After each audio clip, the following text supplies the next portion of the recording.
무슨 소리가 났어? 밖에서 난 소리야. 주방 안이 갑자기 술렁였습니다. 자일스 씨의 이야기는 중단되었고, 누가 밖으로 나가 확인할 것인지로 이야기의 핵심이 옮겨갔습니다. 아무도 쉽사리 문을 열어볼 용기를 내지 못하자 자일스 씨는 개들까지 포함해 모두를 대동하고 문을 열게 했습니다. 그리고 차가운 현관 바닥에 쓰러져 있는 소년을 발견하게 되었습니다. 제8화 메일리 부인과 로즈. 메일리 부인의 저택은 고풍스럽고 방들은 아늑했습니다. 집사 자일스 씨는 평일에도 늘 단정히 양복을 차려입었고 하인들 역시 정숙한 차림새를 유지했지요. 주방에서는 여전히 그들이 수군거리고 있었습니다. 한편 메일리 부인과 로즈, 그리고 성격은 착하지만 다소 성급하다고 소문난 동네 의사, 이렇게 세 사람이 가장 고풍스럽고 안락한 방에 모여 있었습니다.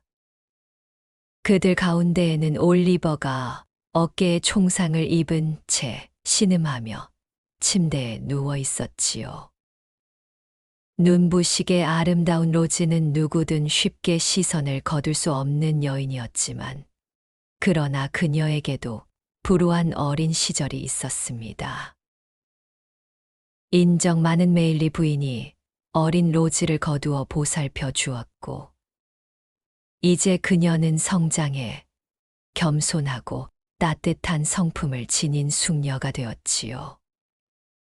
그런 로즈가 피를 흘리며 고통스러워하는 어린 올리버를 보자 눈물이 솟구쳤습니다. 그녀는 메일리 부인에게 간절히 호소했습니다. 이 아이에게 제발 동정을 베풀어 주세요. 메일리 부인은 주저없이 대답하기를, 물론이야, 로즈. 나는 이 아이를 다치게 하고 싶지 않구나. 주방에서는 아직도 지난 밤의 흥분이 가라앉지 않은 듯 자일즈 씨의 주변에 하인들이 몰려 앉아 있었습니다. 영웅심에 불타있던 자일즈 씨의 마음은 피를 흘리며 쓰러진 어린 올리버를 보자 크게 흔들렸습니다. 그는 자신이 쏜 총에 어린아이가 맞았다는 사실에 불안해졌고, 혹시라도 아이가 잘못된다면 평생 행복하지 못할 것이라는 두려움에 초조했지요. 그래서 어린 당도가 제발 회복하기만을 간절히 바라게 되었습니다. 마침내 경찰이 도착해 지난 밤 사건의 진상을 파악하고 강도를 잡기 위한 조사를 시작했으나, 메일리 부인과 로즈, 그리고 의사와 자일즈 씨까지 모두가 올리버가 간밤에 보았던 강도 중 한 명이라는 확신을 할 수 없다는 이유를 들어 경찰을 돌려보내었습니다. 그 덕분에 올리버는 총상을 입고 많은 피를 흘린 채로 감옥에 끌려가는 위기에서 벗어날 수 있었습니다. 이후 그는 본격적으로 메일리 부인과 로즈의 따뜻한 보살핌을 받게 되었고, 의사도 적극적으로 나서서 올리버를 돌보고 애정을 보탰지요. 그들은 올리버의 소원대로 브라울로 씨를 찾아주기로 약속했고, 의사 역시 기꺼이 동행을 하겠다고 약속했습니다. 올리버는 런던 지역을 잘 알고 있었고, 마음씨 착한 의사가 올리버를 마차에 태워 동행하였습니다. 마차는 브라울로 씨의 집으로 향했습니다. 드디어 꿈에 그리던 브라울로 씨의 집에 도착했지만 집은 비어 있었고 문에는 새 놓음이라는 문구가 붙어 있었습니다.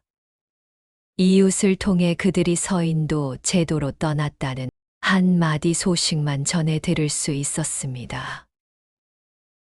의사가 물었습니다. 가정부는요? 가정부는 남아 있을까요?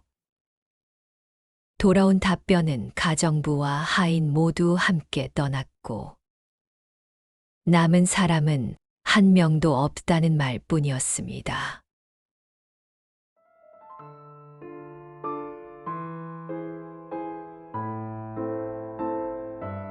크게 실망한 올리버를 데리고 메일리 부인과 로즈는 시골집으로 향했습니다. 시골에서의 생활은 그저 평화롭고 행복했습니다. 아침이면 읽기와 쓰기 학습에 전념했고, 오후에는 메일리 부인과 로즈와 함께 산책을 하거나 노래를 부르거나 책을 읽었습니다. 이른 아침 들판으로 나갔고, 돌아올 때는 올리버의 가슴에 늘 꽃다발이 한가득이었습니다. 그 꽃으로는 집안을 아름답게 장식하였습니다. 올리버는 제법 건강해졌고 상냥하고 다정한 소년이 되었습니다. 그러나 그 행복은 오래가지 못했습니다. 어느 날 저녁 어스름해질 무렵, 저녁 식사를 마친 올리버는 자신의 방에서 평소처럼 저녁 학습을 시작했습니다. 깜빡 졸다 깬 올리버는 창문 밖에서 자신을 노려보는 눈동자와 마주쳤습니다. 올리버는 아연실색하여 두 눈이 뒤집어질 듯 커졌습니다. 그 눈동자의 주인은 바로 유태인 노인 페이긴이었기 때문이었습니다. 올리버가 비명을 지르자 페이긴과 일행은 창문 밖에서 사라졌고, 자일스 씨와 메일리 부인의 아들 해리가 뛰어 올라왔습니다.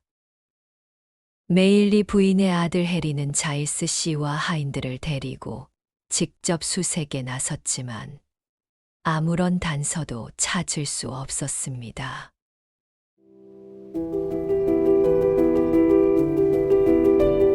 집 밖이 떠들썩했습니다.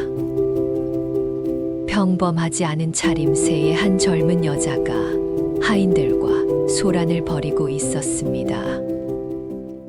난 이 집의 아가씨를 꼭 만나야 해요.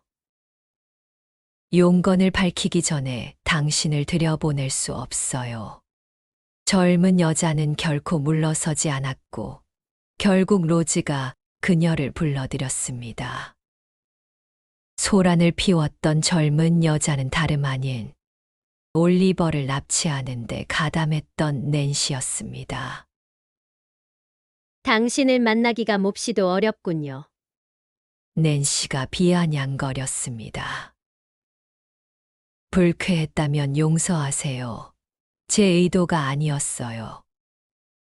로즈의 상냥한 말씨와 태도에 낸시는 내심 놀랐습니다. 전 올리버를 납치하는 데 일조했던 낸시입니다. 낸시가 자신의 신분을 밝히자 로즈는 크게 놀랐습니다. 낸시는 개의치 않고 말을 이어갔습니다. 내가 당신을 찾아온 이유는 여러 사람의 목숨이 달려있기 때문이에요. 혹시 몽스라는 사람을 아시나요? 낸시가 로즈에게 물었습니다. 아니요, 저는 모르는 사람이에요. 로즈가 대답했습니다.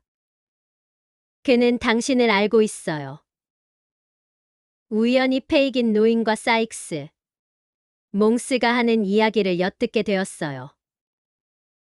정말 그건 우연이었지요. 그리고 그 자리엔 한 사람이 더 있었습니다. 저는 전혀 알지 못하는 사람이었는데, 그는 올리버에 대해 잘 알고 있었어요. 그는 올리버의 출생과 집안에 대해서도 잘 알고 있는 것 같았습니다.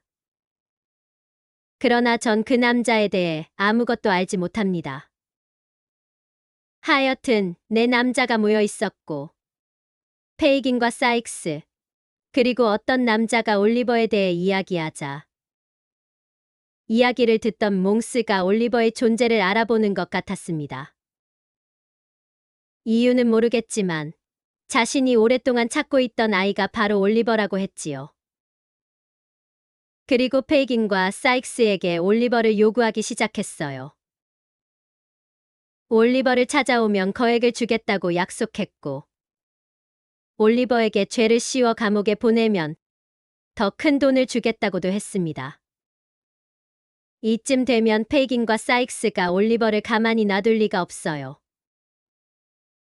한 가지 더욱 놀라운 사실은 그 몽스라는 남자가 올리버를 향해 자신의 동생이라고 말했다는 점이에요. 올리버가 동생이라고요? 로즈가 놀라 물었습니다. 네, 분명히 그렇게 말했어요.